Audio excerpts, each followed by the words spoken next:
جو ہمارے پاس موضوع ہے جس کے اوپر ہم بات کرنے جا رہے ہیں، جو شاید بہت سے لوگ سننا نہیں چاہتے، لیکن حقیقت یہی ہے۔ کیا پاکستان واقعی ایک اسلامی ملک ہے؟ کیا ہمارے اسکول، کالج اور یونیورسٹیاں اسلام کے اصولوں پر چل رہی ہیں؟ کیا ہمارے بچے اسلامی تعلیم حاصل کر رہے ہیں یا صرف ہم ویسٹ کلچر کو اپنا رہے ہیں؟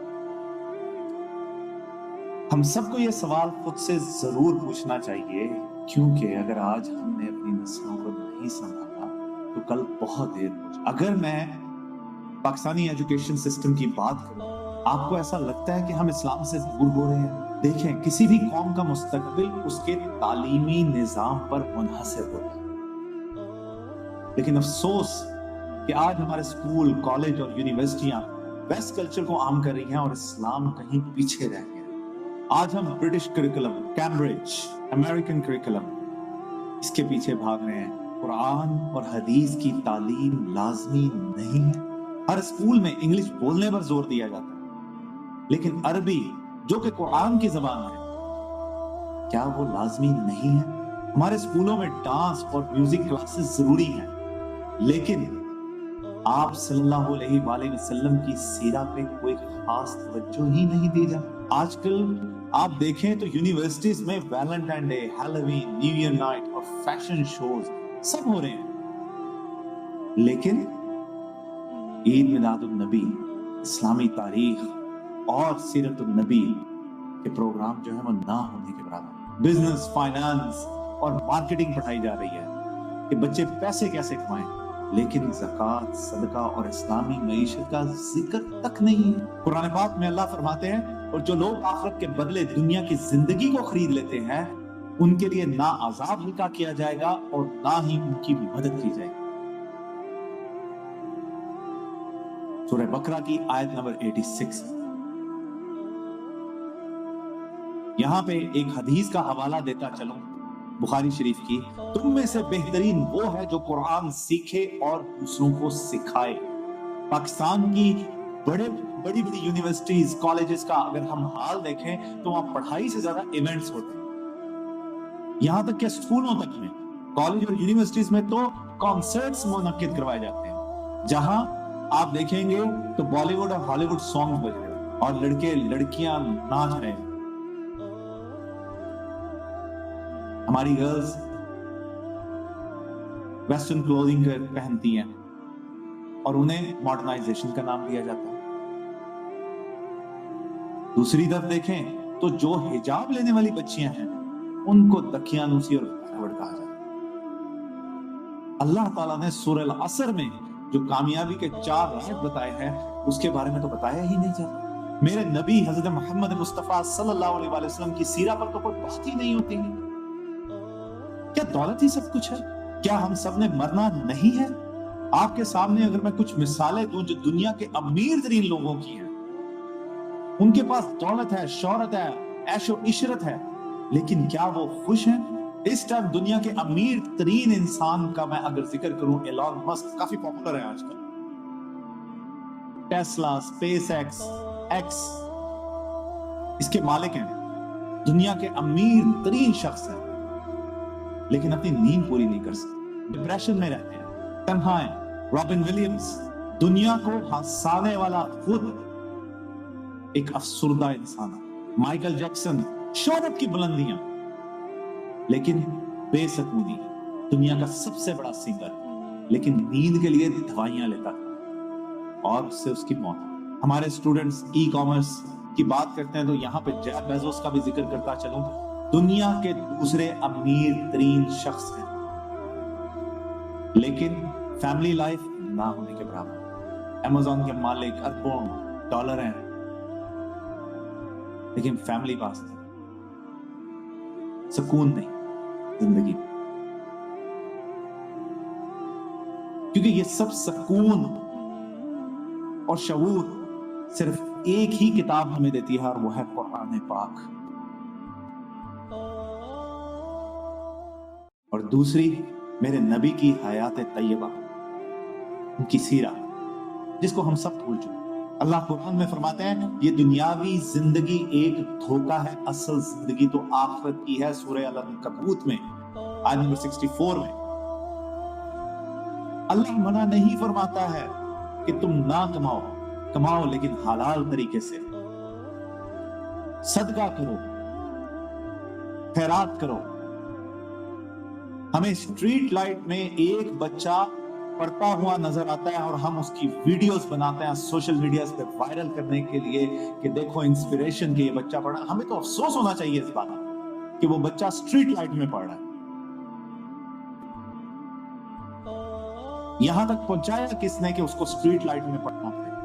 یہی اگر ہم نے دینی اقدار لیے ہوتے قرآن سے، میرے نبی کی حیات طیبہ سے، تو وہ بچہ اسٹریٹ لائٹ میں بیٹھ کر نہیں پڑھتا۔ یہ افسوس کا موقع، کیونکہ ہمارے ملک میں اتنے امیر لوگ ہیں جو بہت سے بچوں کی کفالت کر سکتے۔ اگر آج سب کو دین اور آخرت سمجھ آ جائے تو آپ دیکھیں ہم ایک مثالی قوم بن جائیں گے۔ یہاں پہ میں والدین اور اساتذہ کا رول یاد دلاتا چلوں کہ وہ اس کا اپنے بچوں کے ساتھ کر کیا رہے ہیں، انہیں کیا سکھا رہے ہیں۔ دیکھیں ہم اپنے بچوں کو برانڈڈ کپڑے، یونیفارم، مہنگے اسکول اور لیٹسٹ ایجوکیشن تو دے رہے ہیں، لیکن کیا ہم انہیں اسلامی اخلاقیات سکھا رہے ہیں؟ ہم اپنے بچوں کو سوشل میڈیا پر وقت گزارنے دیتے ہیں، لیکن جب نماز کا وقت آتا ہے تو کہتے ہیں تھکے ہوئے ہیں۔ ہم بچوں کو بتاتے ہیں کہ کیسے کامیاب بزنس مین بننا ہے، لیکن یہ نہیں بتاتے کہ والدین کے حقوق کیا ہیں۔ ہم انہیں بتاتے ہیں کہ امیر کیسے بنا جائے، لیکن نبی کریم صلی اللہ علیہ وآلہ وسلم نے دولت اور آخرت کے بارے میں کیا فرمایا یہ نہیں سکھا۔ آپ صلی اللہ علیہ وآلہ وسلم نے فرمایا سب سے بہترین والدین وہ ہیں جو اپنی اولاد کو قرآن کی تعلیم دیتے ہیں۔ ہمیں اسلامی تعلیم کو عام کرنا ہوگا، ہمیں اپنے سکولز، کالجز اور یونیورسٹیز میں اسلامی تعلیم کو لازمی کرنا ہوگا۔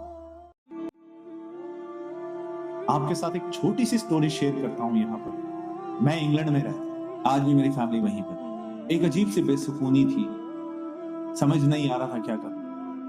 وہاں سے نکلا، ایسا لگ رہا تھا اندر سے تھک رہا ہوں، روح کو سکون نہیں تھا۔ لوگوں کو پریچ کرنے کا بہت شوق تھا، اس سے پہلے اپنے اندر تبدیلی لانا چاہیے۔ قرآن کو سمجھنا، پڑھنا شروع کیا۔ قرآن میں بہت سپیڈ سے پڑھا کرتا، بہت ہی زیادہ سپیڈ سے، اتنی سپیڈ سے کہ میں سورہ بقرہ کو 40 منٹس کے اندر کمپلیٹ کر لیا۔ بات میں احساس ہوا یہ میں کیا کر رہا ہوں، سمجھ تو کچھ آیا نہیں۔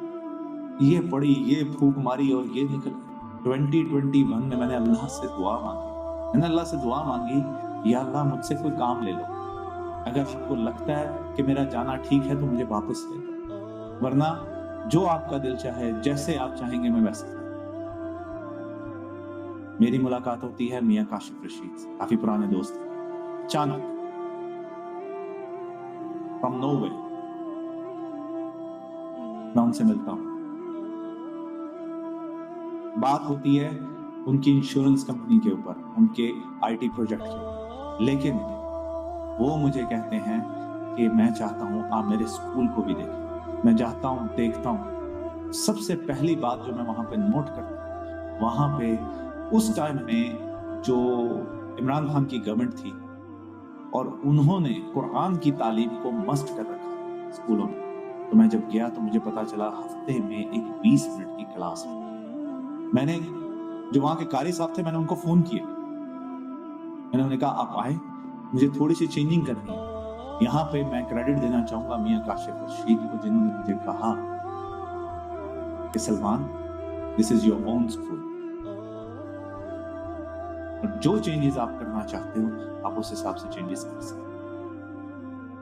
مجھے بہت سارے وہاں پہ لوگ آئے جنہوں نے منہ پہ ہاتھ پھیر کے ایسے مجھے الفاظ کہے کہ میں کہا یہ اسکول نہیں بدل سکتا، اسکول کی ریپوٹیشن خراب ہے، فلاں ہے، یہ ہے، وہ ہے، بہت ساری چیزیں، مجھے بہت کچھ سننا پڑا۔ اگر آپ یہ کام کریں گے، اس طرح سے کریں گے، فیس کو بڑھائیں گے یا کچھ ایسے کریں گے تو آپ نے گزرنا باہر سے ہی ہے تو گولیاں بھی چل سکتی، بہت کچھ سننا پڑا۔ لیکن میرے دل میں صرف ایک ہی بات تھی کہ میں قرآن پڑھنا شروع کیا تھا، اللہ سے دعا مانگنی تھی، تو مجھے لگا کہ شاید یہی اسی کام کے لیے اللہ نے مجھے بھیجا. شروع میں میاں کاشف رشید نے مجھے جناب کلب ہے فیصلہ تھا وہاں پہ انہوں نے بھیجا، لیکن مجھے ایسا لگا کہ ان کا خرچہ بہت ہے. میں نے ان سے ان کا آفس لیا اور میں نے وہاں زمین پہ گدا ڈالا اور اس میں وہاں پہ پرنسپل تھے اس وقت میں. انہوں نے مجھے ایک فارم لا کر انہوں نے مجھے کہا کہ پیچھے ایک کمرہ ہے آپ وہ استعمال کر سکتے ہیں. میرے ذہن میں صرف ایک ہی بات چل رہی تھی کہ میں کس طرح یہاں پہ قرآن تعلیم کو مست کروں. اس پر میں نے کام شروع کیا اور بچوں کو میں ایک ڈسپلن دوں. بچے یہاں پر وہی ایجوکیشن لیں جو وہ برٹش کریکولم کی لے رہے ہیں باہر، لیکن ساتھ میں قرآن کی تعلیم بھی. اس ٹائم میں قاری سہیل صاحب تھے جو وہاں سے چھوڑ چکے تھے. ان کو کافی ان کے ساتھ بات چیت کرنے کے بعد رضامند ہوئے اور پہلے انہوں نے کہیں ایک دو علماء بھیجے، لیکن وہ پھر ایٹ دی اینڈ وہ خود آئے. انہوں نے میرا اس میں بہت ساتھ اور ہم ہر کلاس میں ایوری ڈے 45 منٹس کی قرآن کلاسز پہ ہمارے اسکول میں شروع ہو. میں وہاں پر نہیں ہوں لیکن اسکول میرے دل کے بہت زیادہ قریب.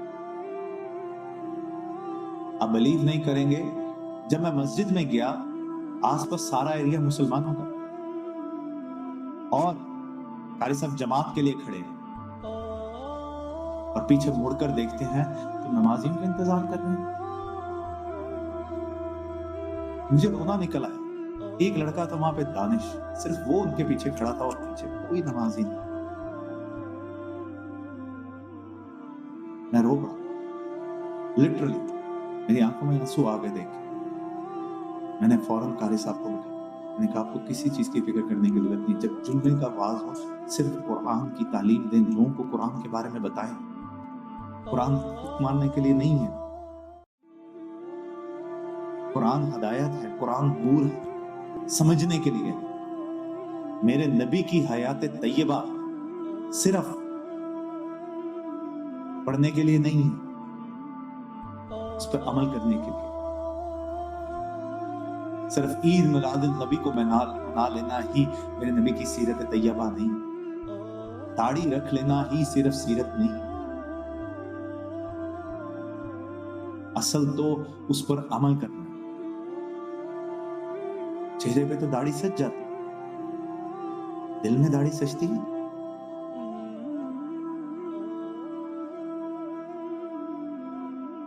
میرے نبی کی سب سے بڑی سنت قرآن پاک، ہم اس کو کتنا پڑھتے ہیں، کتنا سمجھتے ہیں؟ بالکل بھی نہیں. عاشق رسول ہونے کا دعویٰ کرتے ہیں، کبھی دل سے پوچھیں کیا واقعی عاشق رسول ہیں؟ عاشق ایسے ہوتے ہیں؟ کیا عاشق ایسے ہوتے ہیں کہ ادھر اذان ہو رہی ہو اور ادھر وہ ایسے منہ پھیرے ہوں اور پھر نماز کا کوئی پتہ ہی نہیں؟ کیا عاشق ایسے ہوتے ہیں جس قرآن کو پھیلانے میں صحابہ نے اتنی تکلیفیں سہی کہ آج ہم سب مسلمان ہیں اور اسی تعلیم کو ہم پسے پشتا ہیں؟ ہم فزکس پڑھیں، کیمسٹری پڑھیں، بایولوجی پڑھیں، میتھمیٹکس پڑھیں، لیکن قرآن تمام زبانیں سیکھیں، French, English, Chinese, every thing. عربی کہاں ہے؟ یہ منع نہیں ہے، انگلش پر بولنی ہے بولو، but just as a language. قرآن کو سمجھنے کے لیے عربی کو سمجھنا پڑے گا. فنکشنز، ایونٹس، یہ سب کچھ کرا لینا ہی سب کچھ نہیں.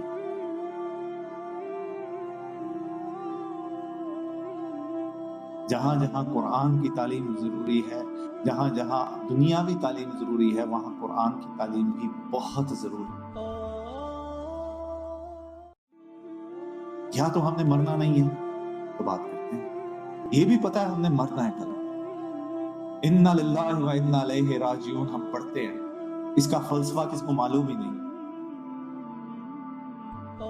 کہ ہم یہ جان جو ہے یہ امانت کس کی.